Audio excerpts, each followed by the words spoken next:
Do you have enough to retire? This is the big question pre-retirees face, and it's one that I feel like a lot of people don't do a very good job actually putting numbers to and figuring out whether they truly do or don't. So what I want to do today is provide you a little example. We can kind of walk through, very simplified, that can hopefully give you an idea of how to run your numbers. My name is Scott Caulfield. I'm a CPA, a CFA charter holder, and the founder of Sophos Wealth Management. So we're going to take a hypothetical Jane Doe. We'll pretend she is over 65. Her filing status for taxes is single. She just takes a standard deduction. And we will pretend that her spending needs is $100,000. Now, let's start there. Spending needs is one of the maybe more complicated things and one of the most important variables in figuring out your retirement need. So I find way too many people underestimate their spending need. They kind of start from the bottoms up. They add up their different bills, this and that and the other, and they come up with a number that is often 30, 40, 50% below their actual spending needs. A lot of times I like to have people take their tax returns over the last few years and basically take how much you paid in tax versus your wages to get an idea of what your actual cash flow was, then compare that to how much you saved. That's how much actually kind of came in versus got saved, and give you maybe a better idea of what you actually spent over the last few years. So just want to caveat that this is a really important number that most people don't get right. They underestimate their actual spending needs, which could result in a far different answer to how much you need in retirement. But for the sake of this, we're going to pretend 100,000 is the actual spending need. We're going to pretend that Jane Doe is going to get $50,000 in Social Security. So how much does she need? We're going to pretend that her only asset, just to make this easy, is a traditional IRA. Okay, so anything not from Social Security, she's going to fund with her IRA. Now, most people kind of make a mistake right here. They say, well, how much does she need? Her spending needs are $100,000. She's got $50,000 of Social Security. It's simple, right? It's $50,000 from her IRA.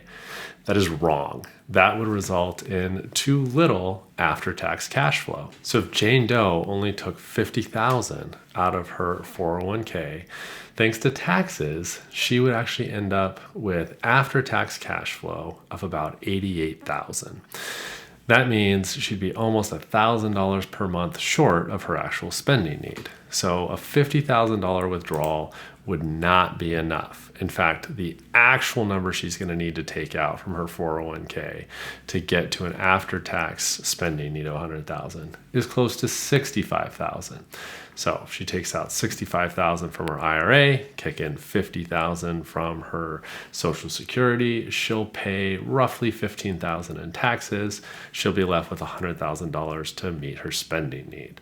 So once we figured that out, okay, we know how much she needs to fund. What kind of portfolio does she need to support that? I really like looking at what are safe withdrawal rates. The famous one comes from Bill Bangin. He said a 4% safe withdrawal rate from a portfolio has never failed historically over 30 years.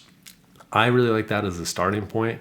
Some people have adjusted it, said if you do different asset allocations, you have more flexible assumptions, you can go with a higher number. But 4 is always a nice benchmark that's really safe. So how big of an IRA would you need with a 4% withdrawal?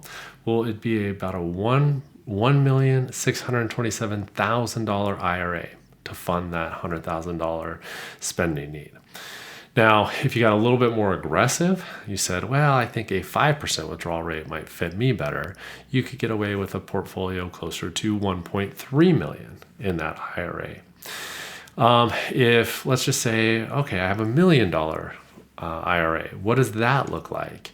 That would be about a 6.5% withdrawal rate, which I think the vast majority of advisors and financial planners would not be comfortable with, just because the odds of failing means running out of money, and that just it's so much easier to bump your spending up in retirement than it is to have to dial it down. And running out of money can be pretty catastrophic to people's lives.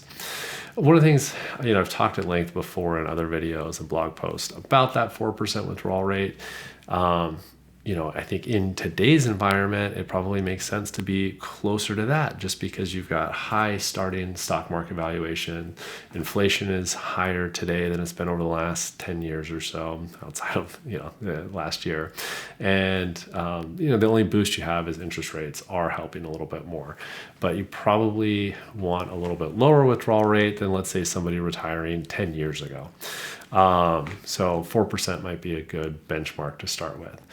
Now, obviously, this is just an oversimplified example. You might have other sources of income, such as pensions. You're probably going to have a combination of assets in both qualified accounts, such as an IRA, and non-qualified accounts, such as savings, maybe taxable brokerage accounts, so on and so forth. You might have rental properties, all other kind of things that will maybe make it a little bit more complicated in figuring out your exact sources of cash flow. But still my favorite way to go is just take all your liquid investable assets, and I would throw, say, like rental real estate in that bucket, and then figure out what the sustainable, safe withdrawal rate is to support your retirement.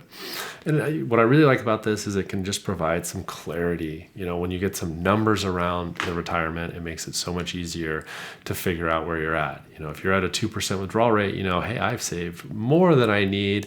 I've got a chance to maybe leave a legacy, leave, my heirs, charities, so on and so forth, maybe some other goals. If you're at a 6, 7, 8% withdrawal rate on your goal, on kind of your target, you have an idea that you're either going to need to dial back spending, you're going to need to save more, work longer, so on and so forth.